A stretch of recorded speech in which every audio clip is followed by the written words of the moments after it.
নমো তচ্ছা ভগবতো অরহতো সম্মা সম্বুদ্ধচ্ছা। জগৎ পূজ্য মহাকারণিক তথাগত সম্যক সম্বুদ্ধ শ্রীচরণে কৃতজ্ঞ প্রণাম নিবেদন করে প্রজ্ঞাপারমিতে অংশগ্রহণকারী সকল উপাসক উপাসিকাগণের নিরোগ দীর্ঘায়ু সুখী জীবন তথা জ্ঞান বিমণ্ডিত জীবন কামনায় শুরু করতে চলেছি আজকের বিভঙ্গ আলোচনা ক্লাস।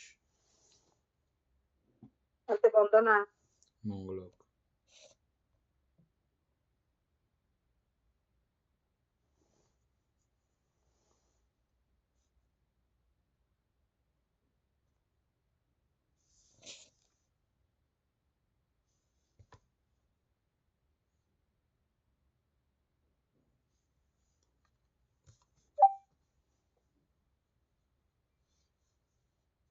উপাসক প্রসদ্ধি থেকে শুরু করেন।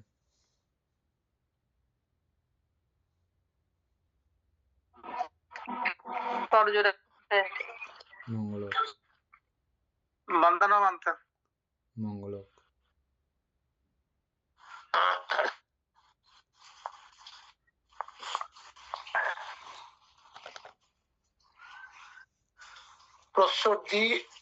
প্রশান্তি ওই আলম্বনে ও সংবর্তমান কুশলে ক্রোধ উৎকণ্ঠা বিদরণ পূর্বক। প্রশান্তি ওই আলম্বনে ও সংবর্তমান কুশলে চিত্তের ক্রোধ উৎকণ্ঠা বিদরণ পূর্বক শান্তি আনয়ন করে সম্বুধ বাদন।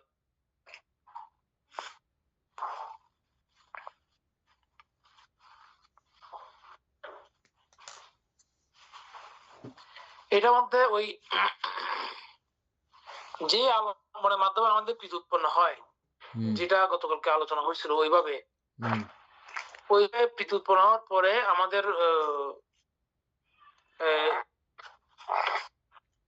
আমাদের এই প্রসন্তি উৎপন্ন হয় আর কি এর পরের ধাপে, তাই না? কারণ যখন আমরা ওই কুশল চিত্তের মধ্যে আমাদের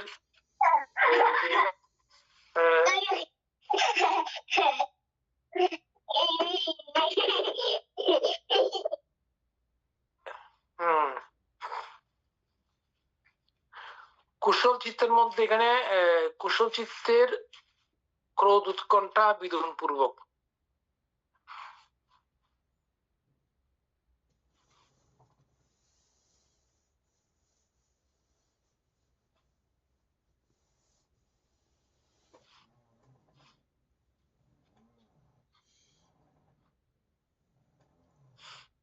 প্রসাদ্দি সম্পর্কে তো এখানে তো ঠিকঠাক মতো তো আসা নাই,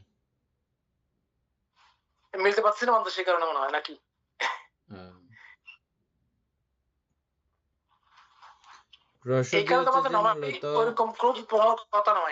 প্রসদ্ধি হচ্ছে যে মূলত ওই প্রীতি যেটা উৎপন্ন হয়েছে ওই প্রীতির প্রতি ভালোবাসা বা ওটাকে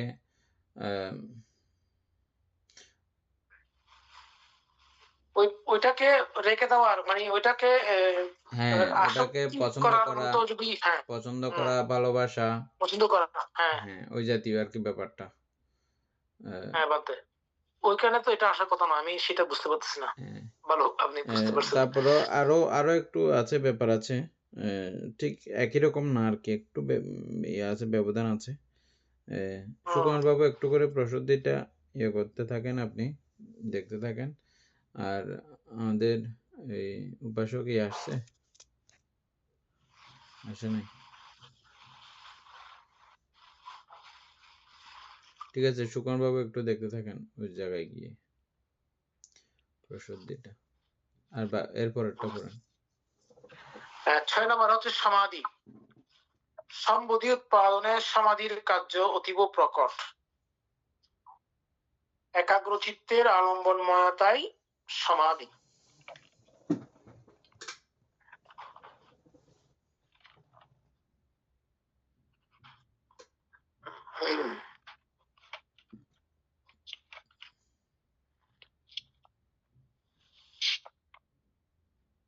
এই জায়গার মধ্যে সমাধিটা ওই প্রসাদি যে প্রশান্তিটা আসে, ওই প্রশান্তি উৎপাদনের উৎপাদন বলতে ওইটাকে যদি আমরা মানে এটা কি বলা হয়, আসক্তি না হয়ে যদি আমরা ওই ইয়ের মধ্যে আলমোড়ের মধ্যে লীন হয়ে থাকি, চিত্র আগ্রহ হয়, তখন ওইটা তো ওইটাই হবে আর কি, নাকি সমাধি এই জায়গার মধ্যে। সমাধি তো লীন হয়ে থাকা। হ্যাঁ, লীন হয়ে থাকা আর কি। হ্যাঁ, সমাধি কিন্তু কি করতে পারে না, মার্গ জ্ঞান অধিগত করাইতে পারে না, কারণ সমাধি তো লীন অবস্থা। হ্যাঁ, কিন্তু এই সমাধিটা বলতে মানে একদম অতি ইয়ে আর কি, মানে খুবই সূক্ষ্ম থেকে সূক্ষ্ম পর্যায়ে যায় আর কি, নাকি বলতে? কারণ সমাধি মাত্রই সূক্ষ্ম। সমাধি প্রথম ধ্যানের সমাধি, দ্বিতীয় ধ্যানের সমাধি, এগুলো প্রত্যেকটা জায়গাতেই খুব সূক্ষ্ম থেকে সূক্ষ্মতম অবস্থা।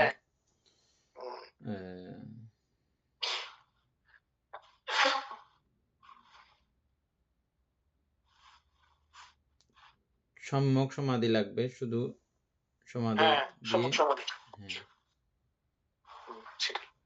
আর সম্যক সমাধি মানে হচ্ছে যে সে সঙ্গে আরো 7 অঙ্গ সম্প্রযুক্ত রয়েছে,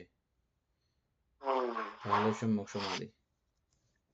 আচ্ছা, বাদ এখানে 7 নম্বর উপেক্ষা তো ওই তন্ত্র মধ্যস্থতা এখানে আসছে আর কি। হ্যাঁ, যেটা আমরা ইয়েতে আলোচনা করছিলাম। চিত্তের লীন ও উত্তেজনার সমতা রক্ষা করে সম্পত্তি উৎপাদনের অঙ্গ হয়। এখানে চিত্তের লীন ও উত্তেজনা বলতে চঞ্চলতার সমতা রক্ষা করে। আচ্ছা, সূত্র অনুসারে বিশ্লেষণ পর্বের প্রথম দিকে সপ্তবুদ্ধঙ্গের ক্রমিক পূর্ণতার প্রাঞ্জল বিশ্লেষণ দৃষ্ট হয়। কিভাবে স্মৃতির সম্যক অনুশীলনের ধর্ম বিষয় উৎপন্ন হয়? ধর্ম বিষয়কে ভিত্তি করে বীর্যের ফলশ্রুতিতে প্রীতি, প্রীতির ফলশ্রুতিতে প্রশান্তি, প্রশান্তির ফলশ্রুতিতে সমাধি, সমাধির ফলশ্রুতিতে উপেক্ষা অর্জিত হয়। সেই বিষয়টা এখানে ফুটে উঠেছে।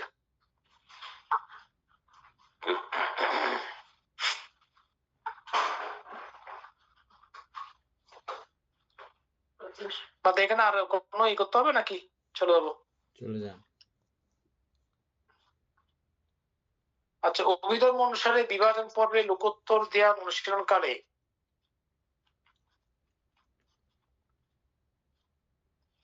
স্থিতি, ধর্ম, বিজয়াদি সপ্তবুদ্ধঙ্গের বিদ্যমানতার বিষয়টির দিকে নির্মুক্তভাবে আলোকপাত করা হয়।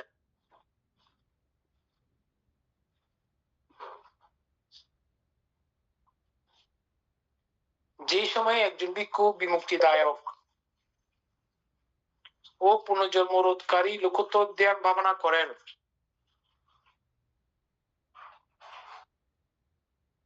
তখন তিনি মিথ্যা দৃষ্টি পরিত্যাগের জন্য ও মার্গের প্রথম স্তর লাভের জন্য, যে সময় একজন ভিক্ষু বিমুক্তিদায়ক ও পুনর্জন্ম রোধকারী লোকোত্তর ধ্যান ভাবনা করেন, তখন তিনি মিথ্যা দৃষ্টি পরিত্যাগের জন্য ও মার্গের প্রথম স্তর লাভের জন্য কামনা সমূহতে বিরতি হয়ে দুঃখজনক প্রতিপদায় ও দ্বন্দ্বাভিজ্ঞায় অর্জিত প্রথম ধ্যান সম্প্রাপ্ত হয়ে অবস্থান। সেই সময়ে সপ্তবুদ্ধঙ্গ হয়ে থাকে সম্বুদ্ধাঙ্গ, ধর্মবীজ সম্বুদ্ধ, বীর্য সম্বুদ্ধাঙ্গ, প্রসুদ্ধি সম্বুদ্ধাঙ্গ, সমাধি সম্বুদ্ধাঙ্গ, উপেক্ষা সম্বুদ্ধাঙ্গ। প্রশ্ন আকারে জিজ্ঞাসা বিশ্লেষণ পর্বে সপ্তবুদ্ধঙ্গকে তিক ও দুকারে প্রশ্নোচ্ছলে বিশ্লেষণ করা হয়েছে। মানে আমরা ধর্মসংগ্রহীতে পড়ছিলাম যে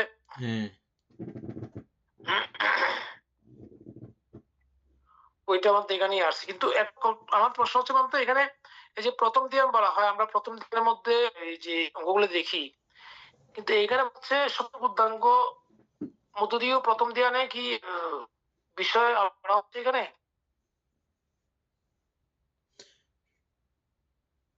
কারণ প্রথম ধ্যান এই শব্দ বলে তোমার এখানে বোঝা যাচ্ছে না? প্রথম ধ্যান আসবে না কেন? তো ইয়া আছে না না, না, এখানে সমাধি। আসছে আর কি, হ্যাঁ, কিন্তু সমাধি মানেই তো হচ্ছে যে প্রথম থেকে পঞ্চম ধ্যান পর্যন্ত। এটা লোকীয় না? না, লোকীয় এখানে লোকত্ব আসবে তো।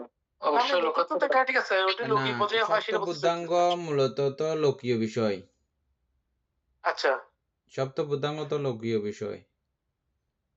লোকীয় বিষয় তবে বান্তত যে মানে মার্গাঙ্গ এখানে পর্যন্ত কথা আছে না? পৌঁছানো যায়। লৌকিক ধর্ম বিষয়গুলো প্রজ্ঞান মতে লোকীয় বর্তমান পুরো মার্গাঙ্গ পর্যন্ত যায় আর কি। হ্যাঁ।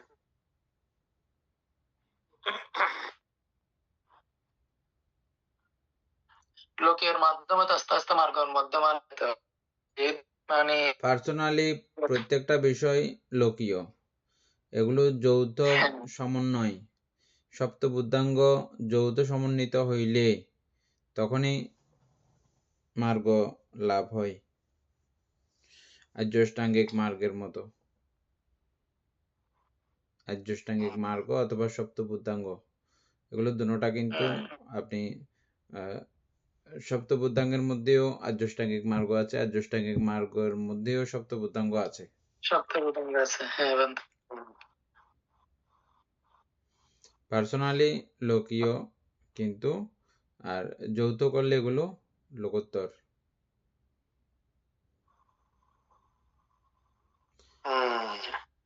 আচ্ছা। আর সম্মুখ দৃষ্টি যেটা আছে এগুলো তে যেহেতু সম্মুখ দৃষ্টি বললে মাত্র এককভাবে বলা যায় না, এখানে কিছু না, কিছু আমাদের দুই দিকে যেতে হবে, এরকম হ্যাঁ। কিছু কিছু ব্যাপার আছে, কিছু কিছু যেমন লোকত্ব, হ্যাঁ। ধর্মবিচয়, এটাকে এটা বললে এটা লোকোত্তরই বলতে হবে। আমি সেটাই প্রশ্ন করছিলাম যে আপনাকে। ধর্মবিচয় তো লোকীয়র মধ্যে নাই, এবং সম্মুখ দৃষ্টিও লোকীয়র মধ্যে নাই। সম্মুখ দৃষ্টি বলতে আমরা ওই দুই পর্যায়ে আর কি, লোকত্ব লোকীয় দুইটাই প্রথম, হ্যাঁ, সম্মুখভাবে লোকীয়টা মূলত সম্মুখ দৃষ্টি নয়, এমনি আচ্ছা। আমরা আলোচনার সাপেক্ষে বলি। তৃতীয় বলতে কি তৃতীয় না? হ্যাঁ, তৃতীয়তে কি না, স্মৃতিও একই এক অর্থে। সম্মুখ স্মৃতি। হ্যাঁ, সম্মুখ সম্মুখ স্মৃতি। স্মৃতি।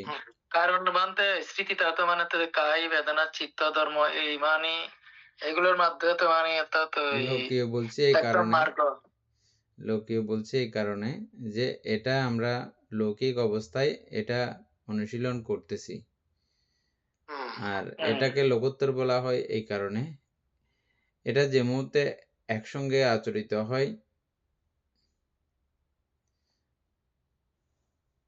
এই বিষয়গুলো তো এমনিতেই লোকীয় মূলত। লোকোত্তর হচ্ছে যে শ্রোতাপত্তি মার্গ লাভ করা। এটা সূক্ষ্মভাবে বুঝলে হয়ে যায়। কিন্তু আমরা কেবল স্মৃতি করতেছি না, আমরা করি তো, আমাদের করার মধ্যে তো অনেক ডিফারেন্স আছে, সেটাই আর কি বলতে। সম্মুখ স্মৃতি আর এই আর্যাষ্টাঙ্গিক মার্গকে তো আর লোকোত্তর বলা হয় নাই, লোকোত্তর বলা হয়েছে শ্রোতাপত্তি মার্গ থেকে অরহৎ ফল পর্যন্ত, এগুলোই লোকোত্তর। এছাড়া সব বিষয়গুলো তো লোকীয়। ওইভাবে বলা যায় যে এই শ্রোতাপত্তি মার্গ লাভ করার জন্য এগুলো প্রয়োজন। অবশ্যই।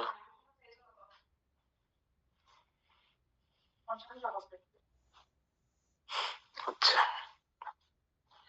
তাহলে আর কারো প্রশ্ন চলে হচ্ছে মার্গাঙ্গে নাকি? আচ্ছা, মার্গাঙ্গ বিভঙ্গ।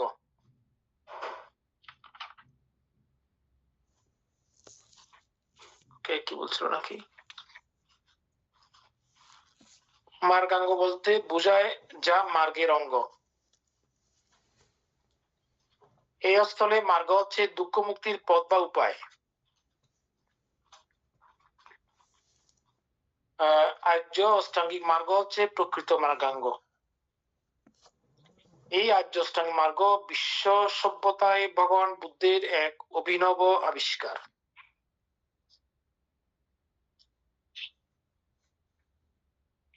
বিশ্ব সভ্যতায় এই অষ্টাঙ্গিক মার্গ মানুষের দুঃখ নিরোধ করে এবং বুদ্ধি জ্ঞান লাভের সহায়ক বলে ইহা শ্রেষ্ঠ অঙ্গরূপে কথিত হয়।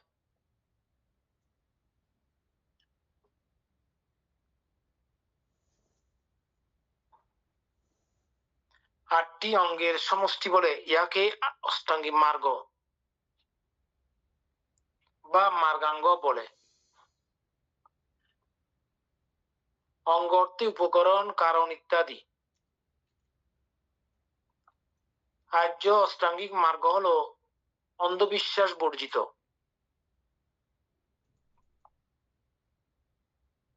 এই মার্গে মিথ্যার লেশ মাত্র নেই,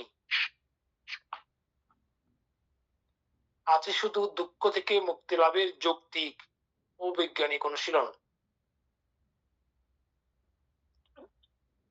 ভগবান বুদ্ধ স্বয়ং যে মার্গ বা পথ অনুসরণে গয়ার বোধিতুরু মূলে পরম জ্ঞান সম্বুদ্ধি অধিগত করে জগতে সম্যক সম্বুদ্ধ হয়েছিলেন, তার মূলে ছিল এই অষ্ট অঙ্গযুক্ত পন্থা। ধর্মপদে উক্ত আছে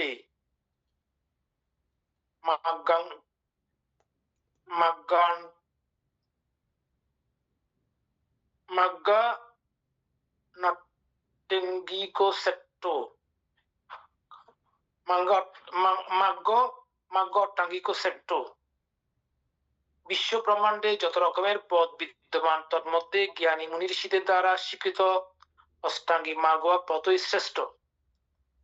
একে মধ্যমা প্রতিপদাও বলা হয়।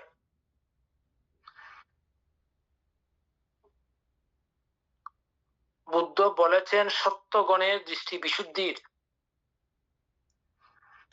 অর্থাৎ নির্মল জ্ঞান প্রাপ্তির জন্য, দুঃখ হতে বিমুক্তি প্রাপ্তির ক্ষেত্রে এই তো নিশ্চিত মার্গ বা পথ।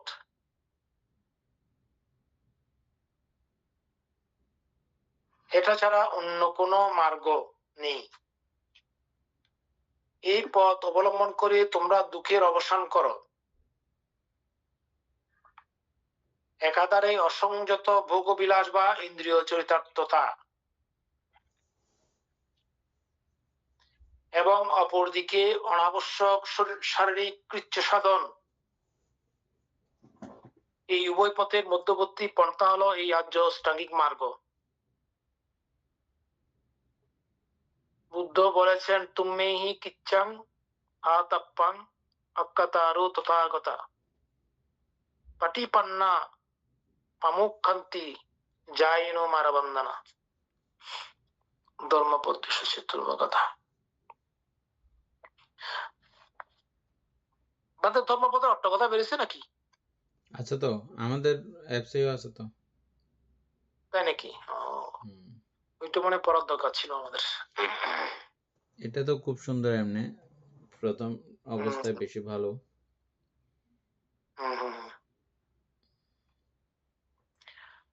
মাত্র এখানে আর কোনো বিষয় করতে হবে নাকি? নিচে তো পড়ে যাবো, এটা তো সব ঠিক আছে মনে হয় নাকি? ঠিক আছে, এরপরেরটা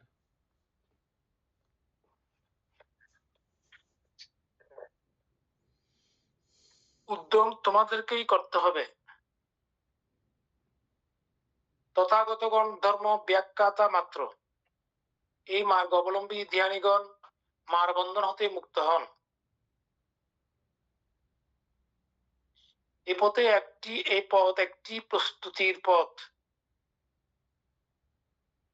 এবং সেই প্রস্তুতি সর্বস্তরের মানুষের জন্য প্রয়োজন। অর্থাৎ যে পথ দিয়ে এগিয়ে গেলে লোককে পৌঁছানো সহজ হতে পারে। গৃহী ব্রহ্মচারী সকলের জন্যই এই পথের সুব্যবস্থা। এই পথ মানুষের নৈতিক জীবনের যেমন ভিত্তি, তেমনি আধ্যাত্মিক ধ্যান সাধনার মাধ্যমে বিমুক্তি সুখ করার একমাত্র সোপান।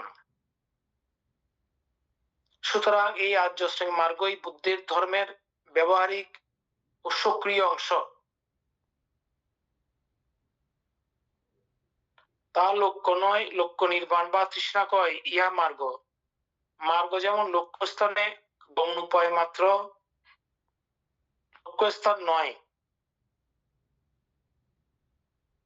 মার্গ যেমন লক্ষ্যস্থানে গমন উপায় মাত্র, লক্ষ্যস্থান নয়, ইহাও তদ্রূপ। তৃষ্ণা কয়ে বা নির্বাণে উপনীত হবার উপায় মাত্র, কিন্তু তৃষ্ণা কয় বা নির্বাণ নয়।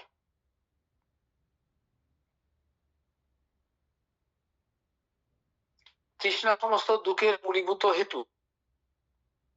তৃষ্ণা কয়ে দুঃখ নিরোধ হয়, তাই এই মার্গকে দুঃখ নিরোধগামী মার্গ নামেও অভিহিত হয়েছে।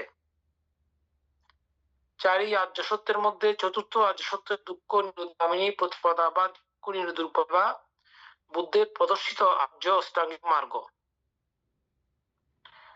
ভগবান বুদ্ধ সর্বপ্রথম পঞ্চবর্গীয় শিষ্যদের উপলক্ষ করে সারনাথের মৃগদাবে যে ধর্মচক্র প্রবর্তন সূত্র দেশনা করেছিলেন, তন্মধ্যে মধ্যিমা প্রতিপদা বা মধ্যম পন্থা আর্য অষ্টাঙ্গিক মার্গের ব্যাখ্যা খুবই সুস্পষ্ট। দীর্ঘিকায় মহাসতী পাট্টান, নিকায় দৃষ্টি, সচ্চা বিভক্ত এবং আরো অনেক সূত্রে এর বিস্তৃত আলোচনা রয়েছে। বস্তুত এর মধ্যে বৌদ্ধ দর্শনের নীতি তত্ত্ব প্রকাশিত হয়েছে।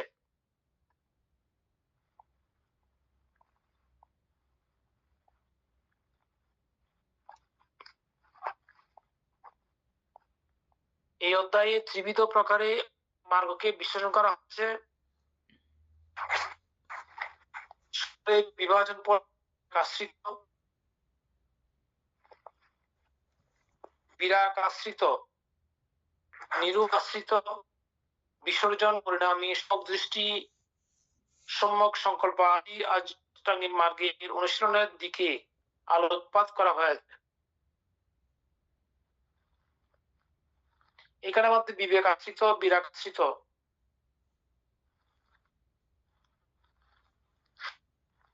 ত্রিবিধ প্রকারে।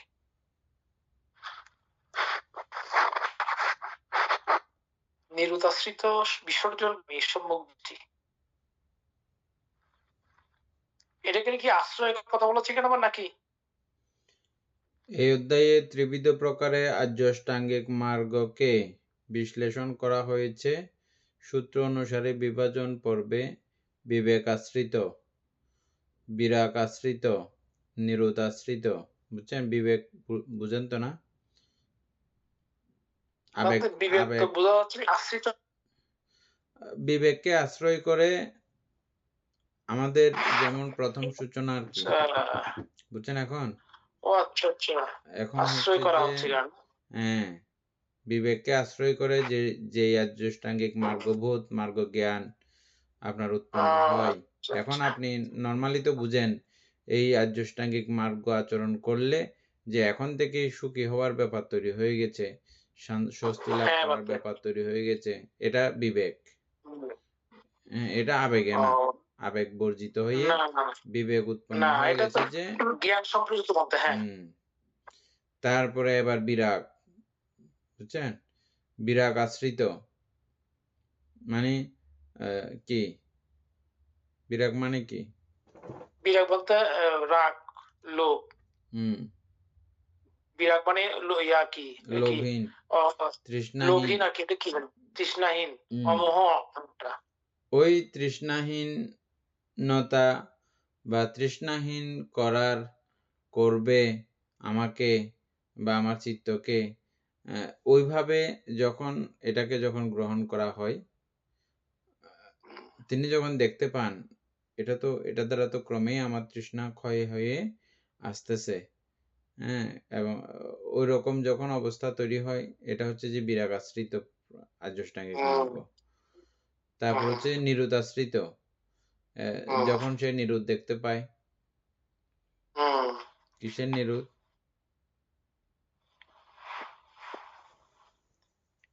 এখানে মধ্যে নিরোধ বলতে আলম্বন যে উৎপন্ন হচ্ছে, বিলয় হচ্ছে, অবিদ্যা বা সংস্কারের নিরোধ, সংস্কার নিরোধ হচ্ছে। ঠিক আছে।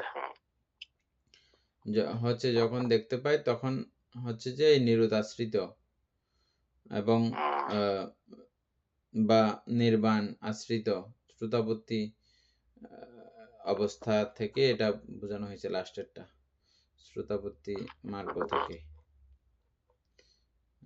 লাস্টেরটা হচ্ছে যে মানে শ্রোতাপত্তি মার্গ থেকে শুরু হ্যাঁ, নিরুদাশ্রিত। নিরুদাশ্রিত বিসর্জন হ্যাঁ। পরিণামী সম্মুখ দৃষ্টি। হুম। পরিণামী সম্মুখ দৃষ্টি মানে কি?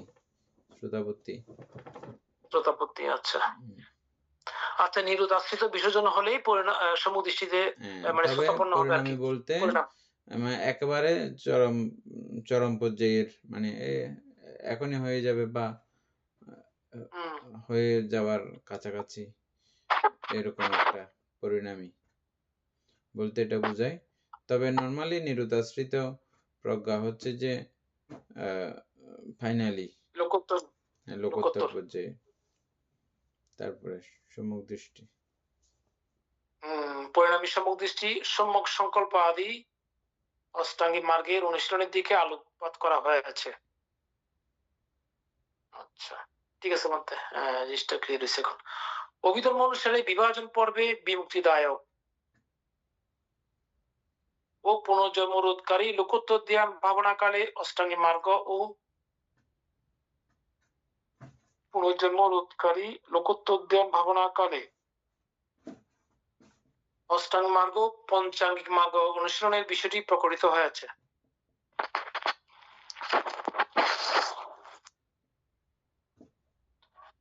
বলতে এখানে পঞ্চাঙ্গিক মার্গ বলতে কি জানি ভুলে গেছি। পঞ্চাঙ্গিক মার্গ, পঞ্চবল, ওগুলা, আচ্ছা আচ্ছা, ও আচ্ছা আচ্ছা, পঞ্চাঙ্গ পঞ্চাঙ্গিক মার্গ, হ্যাঁ। আচ্ছা, অনুশীলনের বিষয়টি প্রকটিত হয়েছে। অষ্টাঙ্গিক মার্গ হলো সম্যক দৃষ্টি, সম্যক সংকল্প, সম্যক বাক্য, সম্যক কর্ম, সম্যক জীবিকা, সম্যক প্রচেষ্টা, সম্যক স্মৃতি, সম্যক সমাধি। এই অষ্টাঙ্গিক মার্গ ত্রিবিধাকারে বিভক্ত। সম্যক বাক্য, সম্যক কর্ম, সম্যক জীবিকায় তিনটি শিরস্কন্ধের অন্তর্গত। সম্যক প্রচেষ্টা, সম্যক স্মৃতি, সম্যক সমাধি এই তিনটি সমাধি স্কন্ধের অন্তর্গত। সম্যক দৃষ্টি, সম্যক সংকল্প এই দুটি স্কন্ধের অন্তর্গত। আর পঞ্চাঙ্গিক, আচ্ছা, পঞ্চাঙ্গিক মার্গ হলো সম্যক দৃষ্টি, সম্যক সংকল্প, সম্যক প্রচেষ্টা, সম্যক স্মৃতি, সম্যক সমাধি। আচ্ছা ওগুলো না, না, এগুলো নয়। আহ, এতে প্রজ্ঞাস্কন্ধ সমাধি স্কন্ধ অন্তর্ভুক্ত। ও আচ্ছা, প্রজ্ঞা আর সমাধি মিলে মানে পঞ্চাঙ্গিক মার্গ বলা হচ্ছে এখানে। ও আচ্ছা, এখান থেকে সেই তুলে নিচ্ছে মানতে।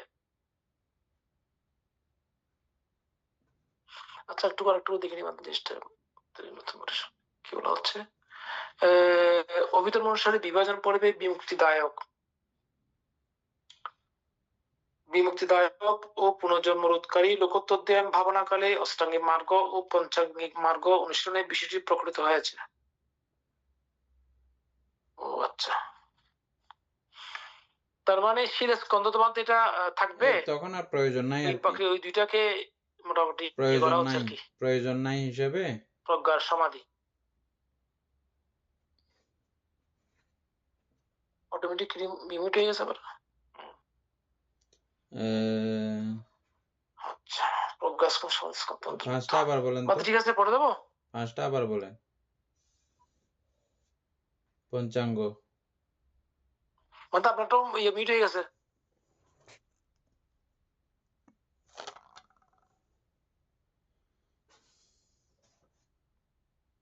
কি বলছিলেন বুঝে নেই বলতে। পঞ্চাঙ্গিক মার্গটা আবার বলেন। সম্যক দৃষ্টি, সম্যক সংকল্প, সম্যক প্রচেষ্টা। এখানে আমাদের সম্যক দৃষ্টি, সম্যক সংকল্প হয়েছে প্রজ্ঞা, আর সম্যক প্রচেষ্টা, সম্যক স্মৃতি, সম্যক সমাধি হচ্ছে সমাধি স্কন্ধ।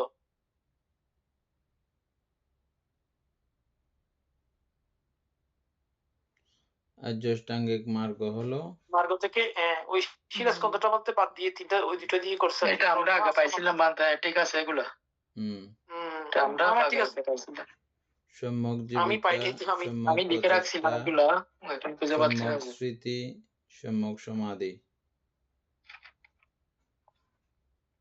এই আর্যাষ্টাঙ্গিক মার্গ ত্রিবিধ আকারে বিভক্ত। সম্যক বাক্য, সম্যক কর্ম, সম্যক জীবিকা এই 3টি শিলস্কন্ধের অন্তর্গত।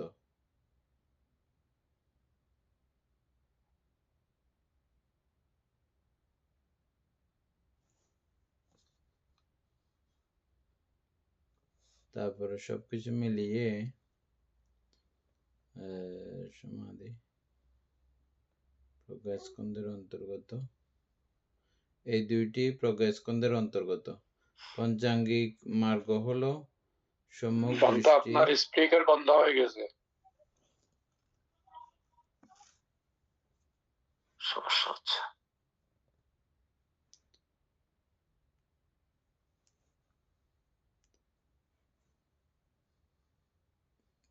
সম্যক দৃষ্টি, সম্যক সংকল্প, সম্যক প্রচেষ্টা, সম্যক স্মৃতি, সম্যক সমাধি। তাইলে কি কি? সম্যক দৃষ্টি, সম্যক সংকল্প, সম্যক দৃষ্টি, সম্যক সংকল্প, ওটা প্রজ্ঞাস্কন্ধ আর কি। এবং সম্যক স্মৃতি, সম্যক সমাধি। এতে প্রজ্ঞাস্কন্ধ ও সমাধিস্কন্ধ অন্তর্ভুক্ত। শিলবাত, এটা বুঝে মনে একটু আগে। হ্যাঁ, শিলবাত হয়ে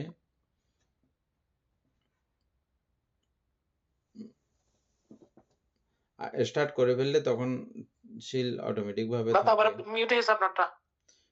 কে করতেছে এটা?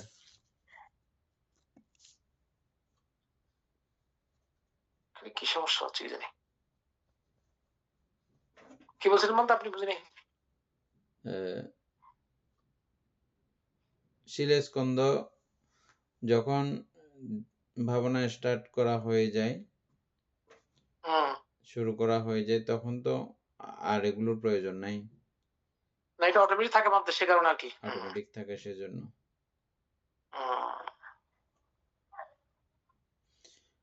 আর সম্যক দৃষ্টির সঙ্গে ওগুলো সম্পর্কযুক্ত।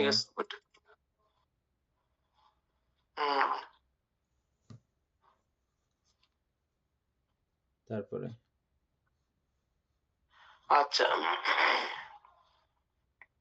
মূল পালিতে অষ্টাঙ্গিক মার্গ অর্থাৎ অষ্টাঙ্গিক মার্গ বলা হলেও কিছু কিছু স্বনামধন্য লেখক অষ্টাঙ্গিক মার্গকে অষ্টমার্গ লিখে থাকেন।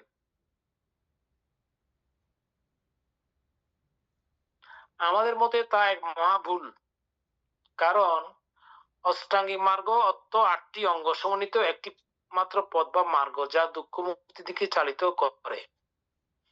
অর্থাৎ এক্ষেত্রে সম্যক দৃষ্টি, সম্যক সংকল্প আদি 8টি অঙ্গের যথার্থ অনুশীলনের পূর্ণতায় যাবতীয় দুঃখ থেকে মুক্তি লাভ সম্ভব।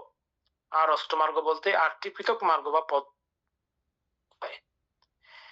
এই অর্থে সম্যক দৃষ্টি, সম্যক সংকল্প আদি প্রত্যেকটি স্বতন্ত্রভাবে এক একটি মার্গ বা ওই রিঙ্কু বড় এখান থেকে মেসেজ আসছে, এটা কি সমস্যা হয়েছে? মানে ওনার এখান থেকে মানে মিউট হয়ে যাচ্ছে।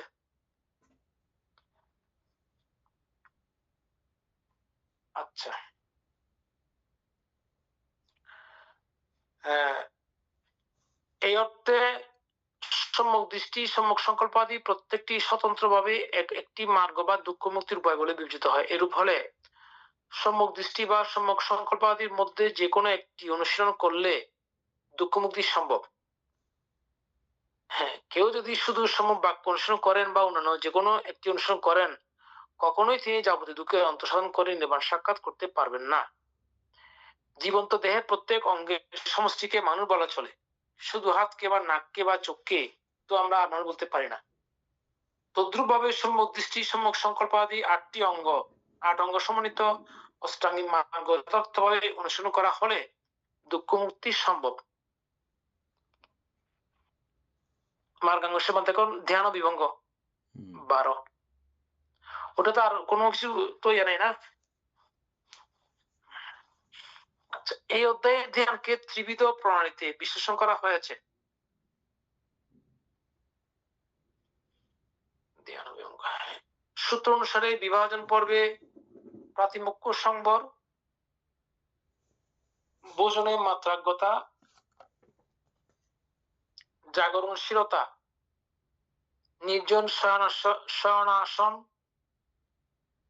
জাগরণশীলতা, নির্জন শয়নাসন সেবন ইত্যাদি ধ্যান প্রাপ্তির পূর্ব শর্তগুলো পূরণ করে কিভাবে ক্রমান্বয়ে প্রথম ধ্যানাদি পঞ্চ রূপবচর ধ্যান ও আকাশ অনন্ত আয়তনাদি চারি অরূপবচর ধ্যান প্রাপ্ত হওয়া যায় সেই বিষয়গুলি পুঙ্খানুপুঙ্খভাবে বিশ্লেষণ করা হয়েছে। অভিধর্ম অনুসারে বিভাজন পর্বে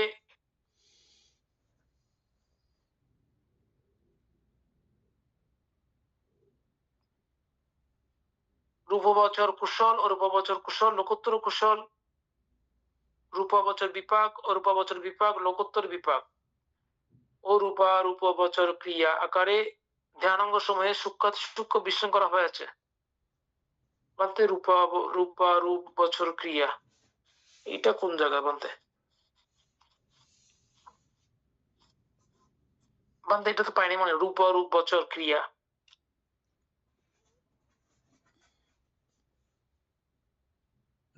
রূপবচর এবং অরূপবচরের ক্রিয়া যে একসঙ্গে দিচ্ছে, এখানে একসঙ্গে দিছে যে দেওয়া হয়েছে আর কি। ঠিক আছে ঠিক আছে। প্রথম ধ্যানের ক্ষেত্রে বিতর্ক, বিচার, প্রীতি, সুখ, চিত্তের একাগ্রতাকে ধ্যানের অঙ্গরূপে বিশ্লেষণ করা হয়েছে। দ্বিতীয় ধ্যানের ক্ষেত্রে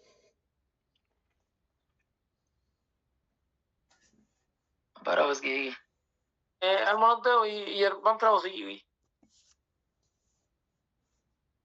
কি সমস্যা নয় রিঙ্কুর এত মেসেজ দিদের। আচ্ছা,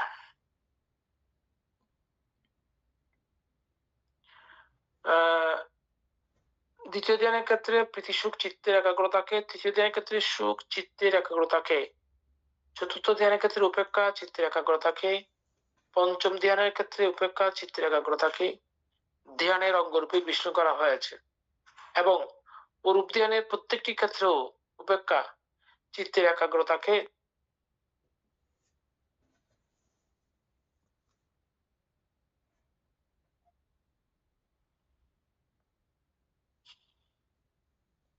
আচ্ছা 13 অপ্রমেয় বিভঙ্গ।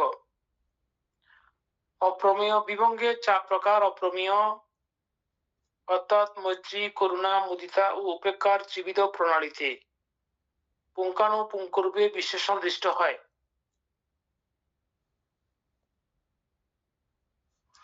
এই কুশলগুলির আলম্বন অসংখ্য জীব, তাই তাদের অপ্রমেয় বা অপ্রমাণ্য বলা হয়, তাদের ব্রহ্ম বিহারও বলা হয়।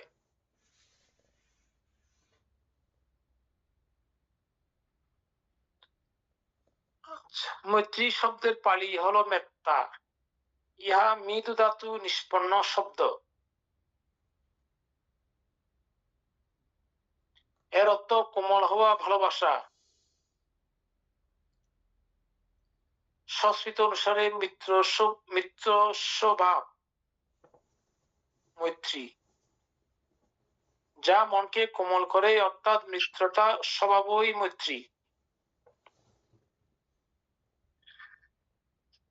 শুভেচ্ছা, পরোপকারিতা, হিতচিন্তা প্রভৃতি মৈত্রীর প্রকৃত প্রতিশব্দ। মৈত্রী কামাসক্তি নহে।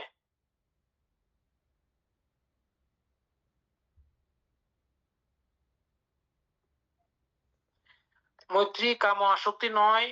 মৈত্রীর প্রত্যক্ষ শত্রু হলো ক্রোধ এবং পরোক্ষ শত্রু হলো প্রেম, প্রণয় আসক্তি।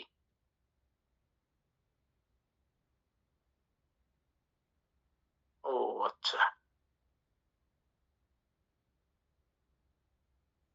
ওইটা তো পরকটা পাইনি বলতে, এখন আজকে পেলাম পরকটা, আমি জানতাম না কি। ওইভাবে আগে আলোচনা করছিলাম। মিলে গেছে আবার আপনারটাও।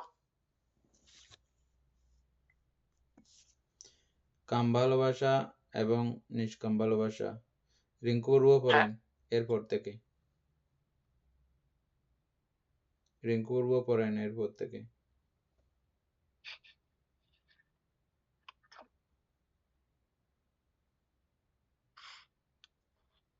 রিঙ্কু পড়ুয়া।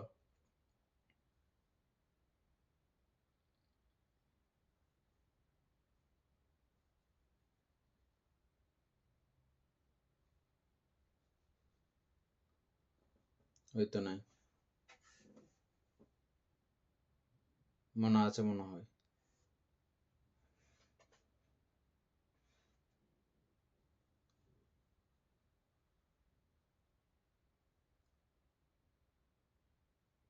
হ্যাঁ তাহলে বলতে ওনার বাচ্চা মনে হয় করতেছে আর কি। হ্যাঁ হতে পারে।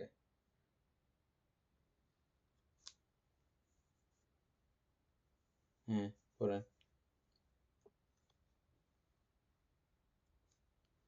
আচ্ছা, মৈত্রী কোন ব্যতিক্রম ব্যতীত সর্বজীবের প্রতি প্রসারিত হয়। মৈত্রী কোন ব্যতিক্রম ব্যতীত সর্বজীবের প্রতি প্রসারিত হয়। কি বুঝলাম, কি বললো?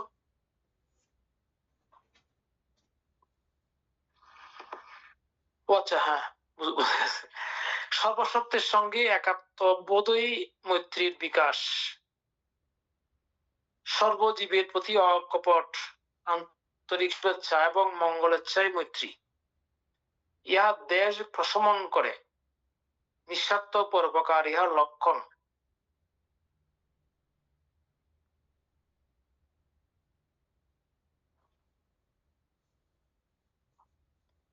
করুণা, করুণা করো, করা তৈয়ার করা উনা। অন্যের দুঃখ দুর্দশা দর্শনে তা অপনোদনের জন্য হৃদয়ে যা সৎ প্রবৃত্তি জাগ্রত করে তাই করুণা।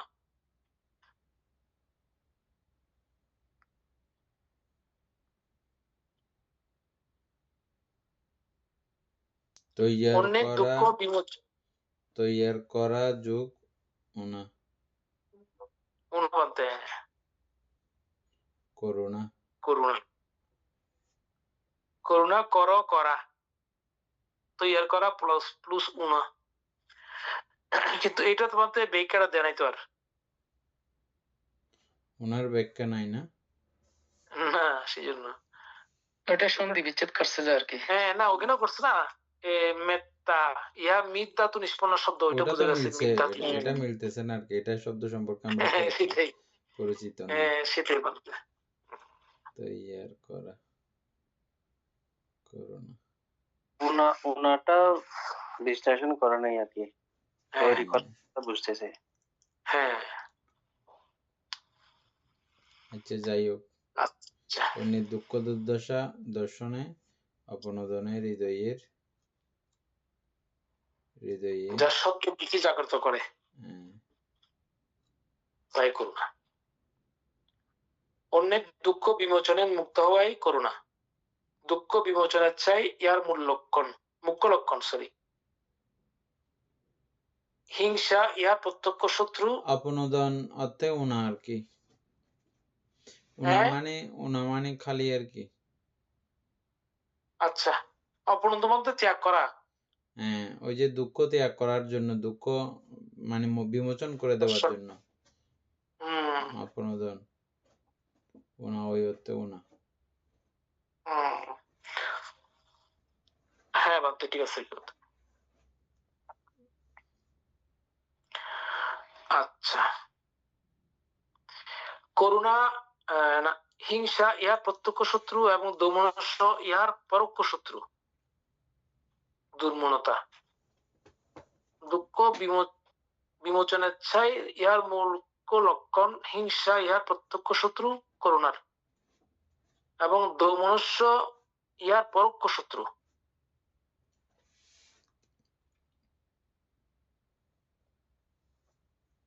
কিন্তু দুটো তো পাশাপাশি কথা, তাই না? এখানে কোন দুইটা? হিংসা দৌমনস্য।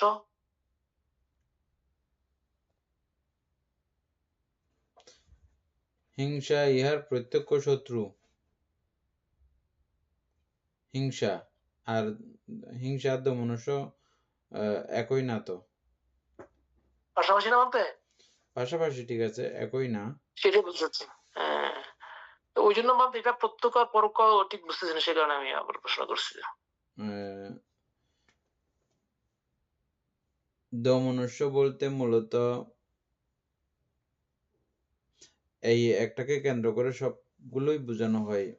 দুর্মনতা মানে ভালো মন নয়।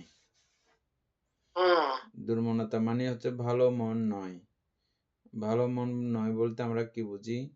আহ, অকুশল চৈতসিক দ্বারা গঠিত মনগুলোকেই আমরা দুর্মনা বলি। বলতে ওইখানে হিংসাটা থাকে না বলতে, সেটা বুঝতে কি আর কি। হিংসা হ্যাঁ সেখানেও থাকে, আর হ্যাঁ হ্যাঁ, সেটাই।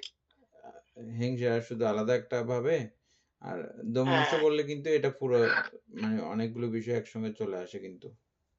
ও আচ্ছা।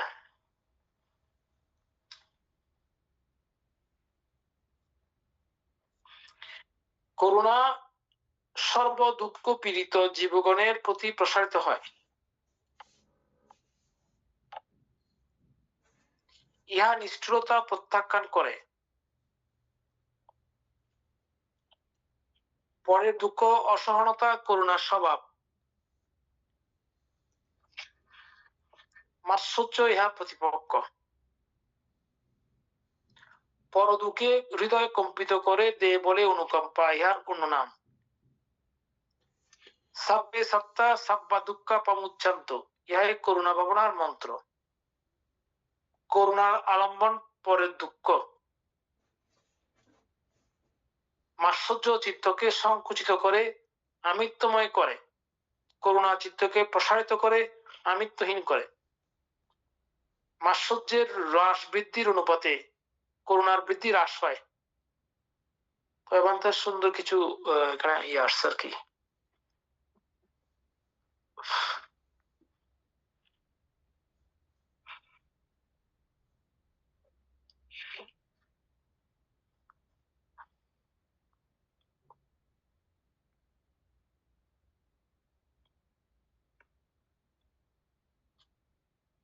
মাৎসর্য চিত্তকে সংকুচিত করে আমিত্বময় করে, করুণা চিত্তকে প্রসারিত করে আমিত্বহীন করে। মাৎসর্যের হ্রাস বৃদ্ধির অনুপাতে করুণার বৃদ্ধি হ্রাস হয়। আচ্ছা, মুদিতা।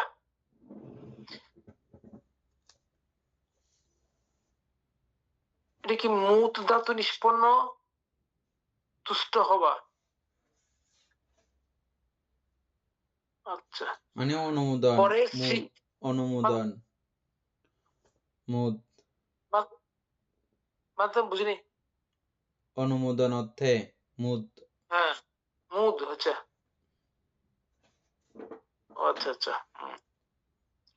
এটা ধাতু বলা হচ্ছে আর কি, মানে মুদ ধাতু নিষ্পন্ন মানে অনুমোদন। আচ্ছা আচ্ছা। তুষ্ট হওয়া, পরের শ্রী সম্পদ যশ লাভ, পরে শ্রী সম্পদ যশ লাভ ঐশ্বর্য ইত্যাদি সৌভাগ্য দর্শনে নিজ চিত্তের আনন্দই মুদিতা। অন্যের সম্পদ অনুমোদন মুদিতার লক্ষণ। ঈর্ষার ধ্বংস সাধন ইহার কৃত্য।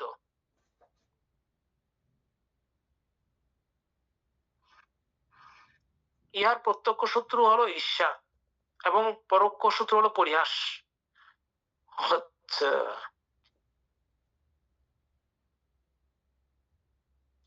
সব্বে সত্তা যথা লব্ধা সম্পত্তি তো মা বিগচ্ছন্ত, মুদিতা ভাবনার মন্ত্র।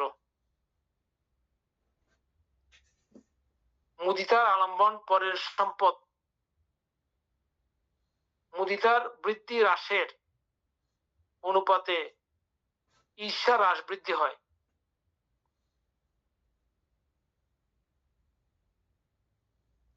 ঈর্ষা রাক্ষসী মুদিতা দেবী।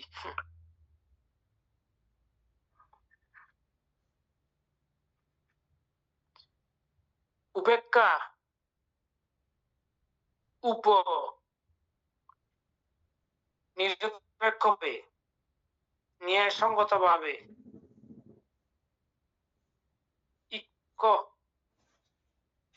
সমান দেখা দৃষ্টিপাত করা তাকান। আচ্ছা, ওখানে উপেক্ষা উপসমান নিরপেক্ষভাবে ন্যায়সঙ্গতভাবে, আর ইক্ষ হচ্ছে দেখা, দৃষ্টিপাত করা, তাকান। উপেক্ষা হলো লোভ ও দেশ বর্জিত নিরপেক্ষ দর্শন।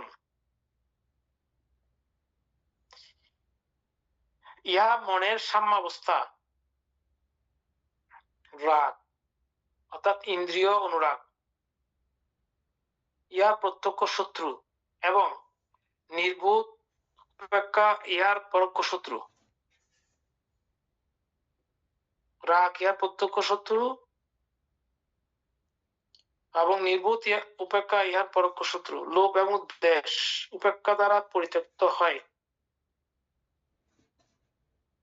হ্যাঁ, নিরপেক্ষভাবে ইহার নিরপেক্ষ ভাব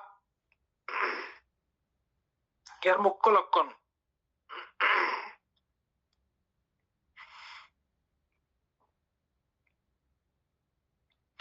উপেক্ষা উত্তম অধম, প্রিয় প্রিয়, মনোজ্ঞ অমনোজ্ঞ, সুখ দুঃখ এবং এরূপ সকল বিরুদ্ধ যুগলে বিদ্যমান থাকে।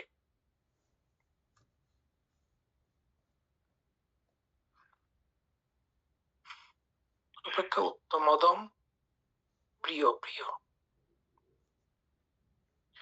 মনোজ্ঞ অমনোজ্ঞ, সুখ দুঃখ এবং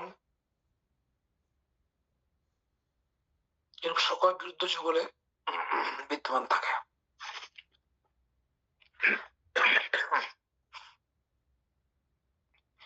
সূত্র অনুসারে বিভাজন পর্বে কিভাবে 4 প্রকার অপ্রমেয় ভাবনা করা হয় সে বিষয়টি বিশ্লেষিত হয়েছে। অভিধর্ম অনুসারে বিভাজন পর্বে 4 প্রকার ধ্যান স্তরে মৈত্রী, করুণা, মুদিত, অপেক্ষার মধ্যে কোনটি কখন বিদ্যমান থাকে তার বিশ্লেষণ করা হয়েছে। তাহলে তো ভালো হবে, এটা মধ্যে আমরা জানতে পারবো বিস্তারিত। প্রশ্ন জিজ্ঞাসা পর্বে কুশল কুশল অব্যকৃত স্মরণ হরণের সাথে চারীয় প্রমেয়ের সম্পর্ক কি তা বিশ্লেষিত হয়েছে। এখানে মধ্যে হরণ কি বলা হচ্ছে? হরণের সাথে, হরণ মানে তো আগুন। ও আচ্ছা। প্রশ্ন জিজ্ঞাসা করবে কুশল কুশল অব্যকৃত স্মরণ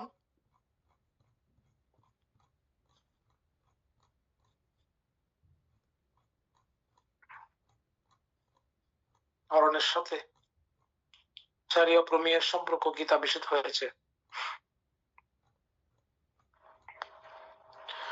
14 হচ্ছে শিক্ষাপদ বিভঙ্গ।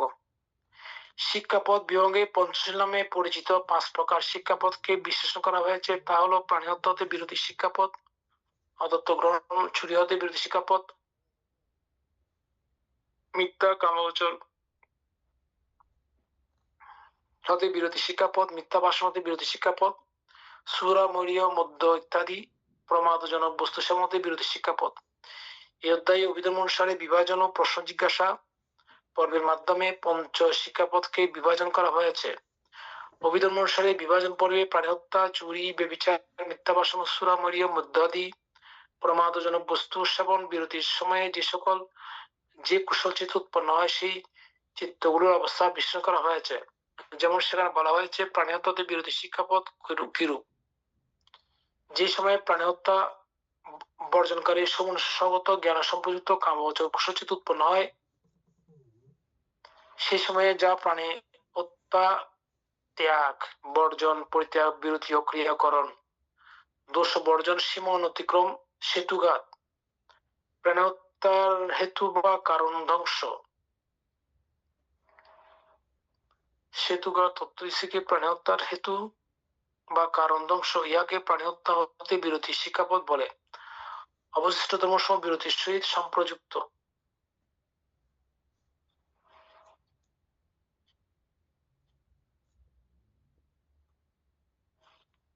একই রূপে চুরি। তদ্রুপভাবে চুরি, ব্যভিচার আদি প্রত্যেকটি বিরতির ক্ষেত্রে 8 প্রকার কুশলচিত্তের প্রয়োগ দেখানো হয়েছে এবং বিশ্লেষিত হয়েছে। পরবর্তীতে ছন্দাধিপতি, বীর্যাধিপতি, চিত্তাধিপতি ও মীমাংসাধিপতির মাধ্যমে হীনভাবে মধ্যমভাবে প্রণীতভাবে কুশচিত উৎপত্তির বিষয়টি অনুপুঙ্খভাবে বিশ্লেষিত হয়েছে। প্রশ্ন জিজ্ঞাসা পর্বে কুশল ও কুশল অব্যাকৃত স্মরণ হরণের সহিত পঞ্চশিক্ষাপদের সম্পর্ক নির্ণয় করে বিশ্লেষণ করা হয়েছে। বাদে প্রতিসমিতে বিভঙ্গ কালকে বলবো নাকি? হ্যাঁ, সুপ্রিয় বাবু অরণটা কি দেখেন তো। বান্তে অরণটা অরণ্য আমি দেখছিলাম একটু। অরণ্য, হ্যাঁ, অরণ, অরণি, অরণ্য, অর্ক, অরূপ, অরবিন্দ, অর্জুন। অর্থ হচ্ছে অরণ্য। তাহলে তো অরণ্য বললে তো মিলতেছে না। বান্তে আমি এটা কি দেখতেছি। মাত্র এগুলো মনে হয় ব্যাখ্যা থাকবে সামনে, আমরা মূল বইতে পাবো। কারণ এই জন্য বলতেছে মানে অর্থাৎ এই যে এই ধ্যানাঙ্গের মাধ্যমে অভিধর্ম অনুসারে মনে তো বুঝেছে মনে হয় অরণ্যের আরেকটা দিছে এখানে প্রশ্ন জিজ্ঞাসা অনুসারে। অরণ এর অর্থ এটা হচ্ছে সূর্যের সারথি।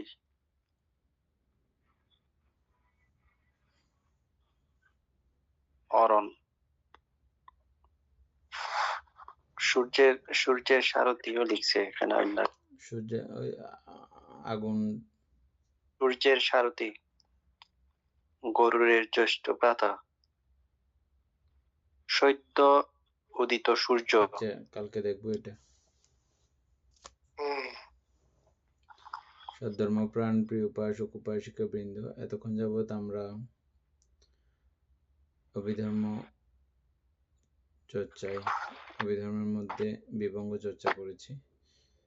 এতে আমাদের অপ্রমেয় পুণ্য সাধিত হয়েছে। পুণ্যরাশি অনন্ত চক্রবাসী সত্যগণকে দান করছি, গুরুহন্দেদেরকে দান করছি, মাতা পিতাগণকে দান করছি। এই পুণ্যের কাছে আমরা প্রত্যেকে প্রার্থনা করব নির্বাণ লাভ অবধি অসৎ ব্যক্তি মূর্খ ব্যক্তি পাপ মিত্রের সংসর্গ লাভ না করে সদা সর্বদা জ্ঞানদর্শী কল্যাণ মিত্রের সান্নিধ্য সংসর্গ লাভ করতে সক্ষম হই। এরূপ সাধু কামনা পোষণ করে আজকের মতো ক্লাস এখানে সমাপ্ত করছি। সাধু সাধু সাধু